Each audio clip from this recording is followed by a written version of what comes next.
ए एक काम को 12 दिनों में पूरा कर सकता है, बी ए से 20% कम कुशल है, तो बी को यह काम पूरा करने में कितने दिन लगेंगे।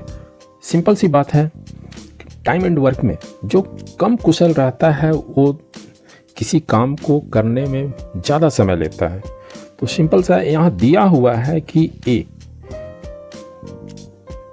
उस काम को 12 दिनों में पूरा कर, और बी ए से 20% कम कुशल है, यानी 20% कम का मतलब होता है लेस।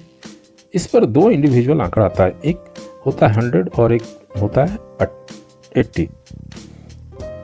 अब हमें बी का निकालना है, तो बी फिर इक्वल का साइन दे दिए और बी का कंपेरिजन ए से किया गया तो ए का वैल्यू लिख डालते हैं और इनटू का साइन लगा देते हैं।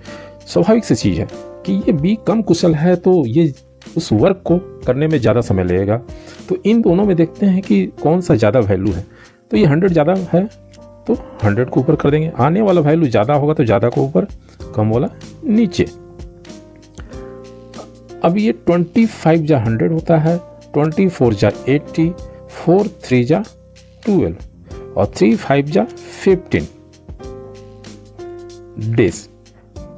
अब क्वेश्चन के अनुसार यहाँ क्लियर हो गया कि बी कर कम कुशल था, इसलिए उसने उसी वर्क को अकेला करेगा तो 15 दिन का समय लिया, और ये अच्छा कुशल था बी से, इसलिए उसी काम को 12 दिनों में किया, यानी बी से कम दिनों का समय लिया। तो इस प्रश्न के अनुसार हमारा सही ऑप्शन डी होगा।